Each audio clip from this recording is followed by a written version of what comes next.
Real coach যেটা আর হচ্ছে এনাবাস, দুইটা মুখোমুখি সংঘর্ষ হওয়াতে এনাবাসের মাথা মোটামুটি রিয়েল কোচের বডির মধ্যে মারছে। তো রিয়েল কোচের বডির প্রায় এক সাইড ছিঁড়ে ফেরে গেছে। এদিকে যত প্যাসেঞ্জার আছিল সবাই একদম হাত পা ভাঙ্গা অবস্থা, কারো মাথায় আঘাত, কারো বডিতে, কারো পেটে, কারো বুকে আঘাত। ওরা প্রায় 7 থেকে 8 জন খুব গুরুতর অসুস্থ।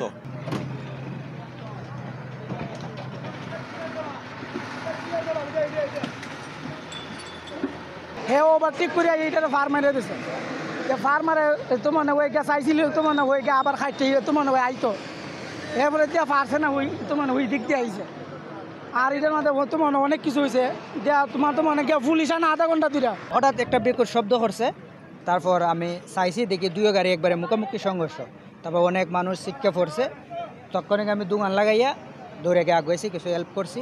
ওরা মানে একবারে ভয়াবহ অবস্থা, এক গাড়ি এক গাড়ির ভিতর দিয়ে একবারে টাইনে নিয়ে গেছে। নিজেরও ভয় লাগছে, অনেক কষ্ট লাগছে।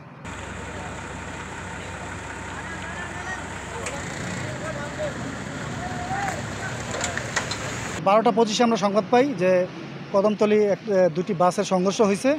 এখানে এনা এবং রিয়েল কোচ, কুমিল্লাগামী রিয়েল কোচ দুটো সংঘর্ষ হয়। তা আমরা সংবাদ পাওয়ার ভিত্তিতে আমরা সাথে সাথে আমাদের অ্যাম্বুলেন্স এবং আমাদের সেকেন্ড কল নিয়ে এখানে আসি। এসে আমরা দেখি যে 2 জন স্পট ডেথ এবং বাকি যারা আহত ছিল টোটাল 13 জন। এই 13 জনের মধ্যে 8 জনকে আমরা আমাদের অ্যাম্বুলেন্স যুগে হবিগঞ্জ সদরে আমরা পাঠিয়ে দেই।